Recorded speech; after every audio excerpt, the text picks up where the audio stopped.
हरियाणा के पूर्व गृह एवं स्वास्थ्य मंत्री अनिल विज ने कहा कि आज के दिन हम 300 साल की गुलामी से स्वतंत्र हुए। जब आजादी की लड़ाई लड़ी गई, उसमें विभाजन का कोई एजेंडा नहीं था। उसमें सारे भारत को आजाद कराने के लिए लड़ाई लड़ी गई थी, मगर कुछ नेताओं ने षड्यंत्र करके भारत व बंगाल का 20% हिस्सा धर्म के आधार पर पाकिस्तान को दे दिया और इसका अंजाम लाखों लोगों ने इसे भुगता। अनिल विज आज स्वतंत्रता दिवस के अवसर पर अम्बाला छावनी स्थित कोहाट धर्मशाला में ध्वजारोहण के उपरांत उपस्थित जन समूह को संबोधित कर रहे थे। उन्होंने कहा कि बंटवारे में 10 लाख लोगों ने अपनी जान गंवाई, कई माताओं और बहनों के साथ चरित्र हनन हुआ। लहलहाते खेत कारोबार छोड़कर लोगों को भागना पड़ा। लोग गाड़ियों की छतों पर चढ़कर आए। किस प्रकार खेतों में लोग भागते नजर आए, किस प्रकार उन्हें काटा गया। आज का दिन उन लोगों को भी याद करने का दिन है जिन्होंने कुर्बानी दी। आज स्वतंत्रता दिवस है, मगर आज जिन्होंने मूर्खता की उसका भी दिन है और आज आगे चलने व सोचने का भी दिन है। आज का दिन भविष्य के रास्ते का दिन है। आज भारत को 2047 तक विकसित भारत बनाने का दिन है। आज जिन्होंने सीमाओं पर रक्षा कर रहे हैं उन्हें भी याद करने का दिन है। आज ने 1965-1971 में कारगिल युद्ध में योगदान देने वाले शहीदों को भी याद करने का दिन है। उन्होंने कहा कि अम्बाला से 1857 में आजादी की लड़ाई शुरू हुई। आज उन शहीदों को भी याद करने का दिन है। सन 1857 के शहीदों की याद में हम अम्बाला छावनी में 500 करोड़ रुपए की लागत से शहीद स्मारक को बना रहे हैं। आज भविष्य को भी याद करने का दिन है। हमारे पीएम नरेंद्र मोदी ने 2047 तक देश को विकसित भारत बनाने का संकल्प लिया है। हमारी शिक्षा ढांचा व्यवस्था आगे बढ़े, आज उसे भी याद करने का दिन है। हमें आज संकल्प लेना है कि हम भविष्य में अपने देश को विकसित भारत बनाएंगे। हमें शपथ लेनी चाहिए हम अपनी नीतियां ऐसी बनाएं जिससे देश आगे बढ़े और 2047 तक विकसित भारत का सपना पूर्ण हो। इससे पहले पूर्व मंत्री अनिल विज ने सुभाष पार्क के समक्ष भाजपा अम्बाला छावनी द्वारा आयोजित कार्यक्रम में भी तिरंगा फहराया। पार्क में नेताजी की प्रतिमा के समक्ष उन्होंने पुष्प अर्पित करते हुए उन्हें नमन में सैल्यूट किया।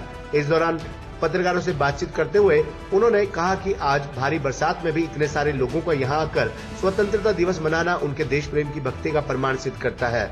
हम अनेकों वर्षों से सुभाष पार्क के समक्ष तिरंगा लहराते आए हैं और आज के दिन हमने क्या खोया क्या पाया और हमारी आगे के लिए क्या दिशा है। आज स्वतंत्रता दिवस 2047 में विकसित भारत के संकल्प के साथ मनाया जा रहा है। अनिल विज ने कहा कि नेताजी सुभाष चंद्र बोस की देश को आजादी दिलाने में बहुत बड़ी भूमिका है। अंग्रेज सरकार जिसके शासन में सूरज डूबता नहीं था, अंग्रेजों के खिलाफ शस्त्र उठाते हुए सेना बनाना व युद्ध करना ये नेताजी ने किया, जिसे भुलाया नहीं जा सकता। सबसे पहले इस देश की धरती पर अंडमान निकोबार में आजाद भारत की सरकार बनाना ये नेताजी ने किया। इसलिए उन्होंने जब पार्क बनाया तो उसका नाम सुभाष चंद्र बोस रखा। इससे पहले सुभाष पार्क और कोहाट धर्मशाला में कार्यक्रम स्थल पर पहुंचे पूर्व मंत्री अनिल विज का जोरदार स्वागत किया गया। दोनों स्थानों पर सांस्कृतिक कार्यक्रम प्रस्तुत करने वाले बच्चों की हर टीम को 21-21 हजार रुपए अपने स्वैच्छिक कोष से उन्होंने देने की घोषणा की। इस अवसर पर भाजपा नेता जसबीर जस्सी, संजीव सोनी बब्बू, किरणपाल चौहान, विजेंद्र चौहान, ललित चौधरी, ललिता प्रसाद, ओम सहगल, सोम चोपड़ा, रामबाबू यादव, नरेंद्र राणा, BS बिंद्रा, श्याम सुंदर अरोड़ा, फकीर चंद सैनी, अजय बवेजा, सुरेंद्र तिवारी, बलकेश वत्स, रणधीर पंजोखरा, प्रमोद लक्की, राजकुमार राजा, आशीष अग्रवाल, इकबाल डांडा, सुभाष शर्मा, राजू बाली, अमरनाथ आहूजा, दिनेश आहूजा, राजेंद्र नागपाल, संजीव आहूजा, हिमांशु बत्रा सहित बड़ी संख्या में पार्टी कार्यकर्ता व अन्य मौजूद रहे। आज इतनी बरसात में भी इतने सारे लोगों का यहाँ पर आकर स्वतंत्रता दिवस मनाना और तिरंगा चढ़ाना उनके देश प्रेम की भक्ति का प्रमाण सिद्ध करता है। हम अनेकों वर्षों से यहाँ पर तिरंगा फहराते आ रहे हैं और आज के दिन हमने क्या खोया क्या पाया और हमारी आगे के लिए क्या दिशा है। आज का जो स्वतंत्रता दिवस है वो 2047 में विकसित भारत के संकल्प के साथ मनाया जा रहा है। 2047 में विकसित भारत बने उसके लिए सारा देश लगे, सारी सरकारें लगें, सारी संस्थाएं लगें, ऐसी नीतियां बनाई जाएं कि ये जो सारी समस्याएं हैं, बेरोजगारी है, भुखमरी है,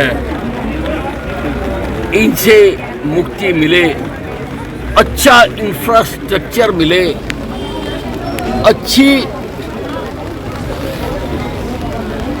व्यवस्था मिले, ऐसे कानून बनाए जाएं कि लोगों को किसी क्षेत्र में कोई दिक्कत ना आए, शिक्षा पद्धति में सुधार हो, ऐसी सब काम किए जाएं कि हम भी विकसित देशों की श्रेणी में आ सकें। सर, झंडा फहराने भारत से माता की पहले नेताजी को नमन किया गया है। नहीं, नेताजी की इस देश को आज़ादी दिलाने में बहुत बड़ी भूमिका है। अंग्रेज सरकार जिसके शासन में सूरज डूबता नहीं था, उसके खिलाफ सशस्त्र युद्ध करना, सेना बनाना, ये नेताजी ने किया, उसको भुलाया नहीं जा सकता। और सबसे पहले इस देश की धरती पर अंडमान निकोबार में को फतेह करके और वहाँ पर आकर आज़ाद भारत का झंडा लहराना, आज़ाद भारत की सरकार बनाना, ये नेताजी ने किया। इसीलिए मैंने जब यहाँ पर पार्क बनाया तो मैंने उसका नाम नेताजी सुभाष चंद्र बोस के पार्क के नाम पर रखा। सर, बहुत दिनों बाद अम्बाला में झंडा फहराया है, आपने कार्यकर्ताओं के बीच में कैसा लगा? नहीं, देखिए, वैसे तो मैं यहाँ पर 40-45 साल से झंडा लहरा रहा हूँ। हम पार्टी की तरफ से यहाँ पर 15 अगस्त 26 जनवरी मनाते हैं।